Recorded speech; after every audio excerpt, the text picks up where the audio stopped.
سیدنا موسیٰ علیہ السلام کے دور سے بھی پہلے کی بات ہے۔ چند نوجوان تھے جنہیں قرآن مقدس نے اصحاب کہف کے نام سے یاد کیا ہے۔ یہ دین حق کی طرف مائل ہوئے اور ہدایت پر آ گئے۔ یہ نوجوان ایک مرتبہ عید کے موقع پر قوم کے کسی روایتی میلے میں شریک تھے۔ میلے کی رونق عروج پر تھی، سرعام بتوں کی پوجا کی جا رہی تھی، لیکن ان کے دل ہدایت کے نور سے روشن تھے۔ سو یہ لوگ ایک ایک کر کے یہاں سے سرکنے لگے اور ایک درخت کے نیچے اکٹھے ہو گئے۔ جب بادشاہ کو ان کے معاملہ کی خبر ہوئی تو کیا ہوا؟ اصحاب کہف غار میں کیسے پہنچے؟ وہ کتنے برس سوئے رہے اور جب اٹھے تو کیا واقعہ پیش آیا؟ کیا اب بھی اصحاب کہف غار میں سو رہے ہیں؟ جب عیسائیوں نے اصحاب کہف کے متعلق عجیب سوال کیا تو سیدنا علی المرتضیٰ کرم اللہ وجہ الکریم نے کیا جواب ارشاد فرمایا؟ آئیے جانتے ہیں۔ ام حسبت ان اصحاب الکہف والرقیم کانوا من آیاتنا عجبا۔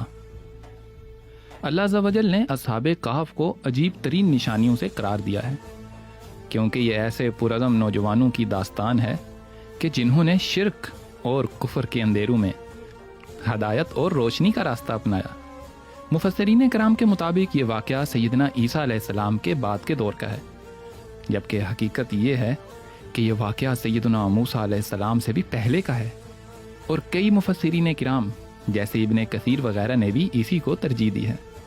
جب یہ نوجوان شرک سے اور جاہلانہ رسومات سے بیزار ہو کر ایک درخت کے نیچے اکٹھے ہوئے تو یہ ایک دوسرے کو جانتے تک نہ تھے، لیکن ایمان کی روشنی نے ان کے دلوں کو ملا دیا۔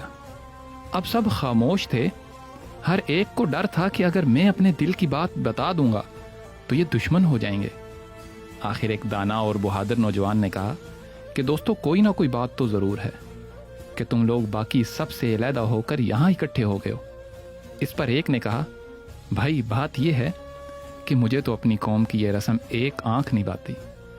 جب آسمان و زمین کا اور ہمارا تمہارا خالق صرف اللہ ہی ہے تو پھر ہم اس کے سوا دوسرے کی عبادت کیوں کریں؟ یہ سن کر دوسرے نے کہا، اللہ کی قسم یہی نفرت مجھے یہاں لائی ہے۔ تیسرے نے بھی یہی کہا۔ جب ہر ایک نے یہی وجہ بیان کی تو سب کے دل میں محبت کی ایک لہر دوڑ گئی۔ اب انہوں نے ایک جگہ مقرر کر لی، وہیں اللہ کی عبادت کرنے لگے۔ رفتہ رفتہ قوم کو بھی پتہ چل گیا یہ سب کے سب حکومت کے عہدیداران تھے، اور ان میں سے ایک پورے ملک کی فوجوں کے سپہ سالار تھے۔ یہ دور بادشاہ دقیانوس کا تھا، جو کہ ظالم اور جابر بادشاہ تھا۔ قوم والوں نے ان کا یوں اکٹھا ہونا دیکھا تو بادشاہ کو خبر کی۔ انہیں دربار میں پیش کیا گیا۔ بادشاہ نے ان کے عقیدوں کے متعلق پوچھا تو انہوں نے نہایت دلیری سے توحید اور حق بیان کیا، بلکہ بادشاہ اور اہل دربار کو بھی اس کی دعوت دی۔ ان کی صاف گوئی اور حق گوئی سے بادشاہ بہت بگڑا، انہیں دھمکایا ڈرایا اور کہنے لگا اگر تم لوگ باز نہ آئے تو میں تمہیں قتل کرا دوں گا، لیکن وہ حق پر ڈٹے رہے۔ اللہ نے ان کے دلوں کو مضبوط فرما دیا۔ ارشاد فرمایا، وَرَبَطْنَا عَلَىٰ قُلُوبِهِمْ إِذْ قَامُوا فَقَالُوا رَبُّنَا رَبُّ السَّمَاوَاتِ وَالْأَرْضِ لَن نَّدْعُوَ مِن دُونِهِ إِلَٰهًا لَّقَدْ قُلْنَا إِذًا شَطَطًا هَٰؤُلَاءِ قَوْمٌ اتَّخَذُوا مِن دُونِهِ آلِهَةً لَّوْلَا يَأْتُونَ عَلَيْهِم بِسُلْطَانٍ بَيِّنٍ فَمَنْ أَظْلَمُ مِمَّنِ افْتَرَىٰ عَلَى اللَّهِ كَذِبًا۔ اور ہم نے ان کے دلوں کو مضبوط کیا جب وہ لوگ کفر اور شرک کے خلاف کھڑے ہو گئے، اور انہوں نے کہا ہمارا رب تو آسمانوں اور زمین کا رب ہے، ہم اس کے علاوہ کسی اور کو معبود کے طور پر نہیں پکاریں گے، اور اگر ہم نے ایسا کیا تو یقیناً ہم بہت بری بات کہیں گے۔ یہ جو ہماری قوم ہے، انہوں نے تو اس کے علاوہ اور معبود بنا رکھے ہیں۔ یہ ہماری قوم کے لوگ اپنے ان جھوٹے خود ساختہ معبودوں کے حق ہونے کی کوئی واضح دلیل کیوں نہیں لاتے؟ بس اس سے بڑا ظلم کرنے والا اور کون ہے جو اللہ پر جھوٹ باندھتا ہے؟ لیکن یہ انہیں معلوم ہو گیا کہ یہاں رہ کر ہم دینداری پر قائم نہیں رہ سکتے، اس لیے انہوں نے قوم، وطن، دیس اور رشتوں کو چھوڑنے کا پختہ ارادہ کیا۔ اللہ نے ان کی اس عظیم قربانی کا یوں ذکر فرمایا، وَإِذِ اعْتَزَلْتُمُوهُمْ وَمَا يَعْبُدُونَ إِلَّا اللَّهَ فَأْوُوا إِلَى الْكَهْفِ يَنشُرْ لَكُمْ رَبُّكُم مِّن رَّحْمَتِهِ وَيُهَيِّئْ لَكُم مِّنْ أَمْرِكُم مِّرْفَقًا۔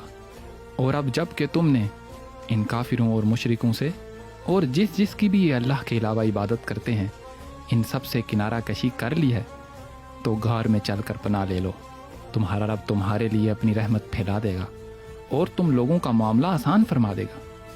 چنانچہ جب وہ غار میں پہنچے تو اللہ عز و جل نے ان پر نیند طاری فرما دی اور وہ 309 سال تک سوتے رہے، اور ان کے لیے ایسا انتظام فرمایا کہ دھوپ ان تک نہیں پہنچتی تھی۔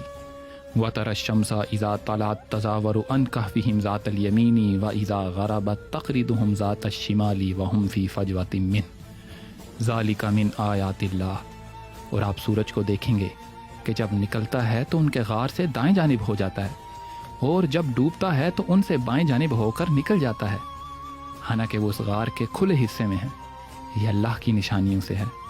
اور ان کے نیند کی کیفیت بیان کرتے ہوئے فرمایا وَتَحْسَبُهُمْ أَيْقَاظًا وَهُمْ رُقُودٌ وَنُقَلِّبُهُمْ ذَاتَ الْيَمِينِ وَذَاتَ الشِّمَالِ وَقَلْبُهُمْ بَاسِطٌ ذِرَاعَيْهِ بِالْوَصِيدِ لَوِ اطَّلَعْتَ عَلَيْهِمْ لَوَلَّيْتَ مِنْهُمْ فِرَارًا وَلَمُلِئْتَ مِنْهُمْ رُعْبًا۔ اور تم انہیں جاگتا سمجھو گے حالانکہ وہ سو رہے ہیں، اور ہم ان کی دائیں بائیں کروٹیں بدلتے ہیں، اور ان کا کتا غار کی چوکھٹ پر اپنے بازو پھیلائے ہوئے ہے، اگر آپ انہیں جھانک کر دیکھیں تو ان سے پیٹ پھیر کر باغ کھڑے ہوں اور ان کی ہیبت آپ پر طاری ہو جائے۔ اصحاب کہف کی تعداد کے بارے میں اختلاف ہے، لیکن غار کے دہانے پر ان کا کتا موجود ہے جس کا ذکر قرآن میں بھی ہے، اور مفسرین کے مطابق اس کا نام قطمیر ہے۔ اللہ کے نیک بندوں کے قریب رہنے کی وجہ سے اللہ نے اسے یہ مقام عطا فرمایا ہے کہ قرآن میں اس کا ذکر فرما دیا۔ جب 309 سال کے بعد وہ جاگے، 309 سال سو کر جاگنے کے بعد ان کے ساتھ کیا واقعات پیش آئے، یہ دلچسپ معلومات جاننے کے لیے اگلی قسط دیکھنا نہ بھولیں۔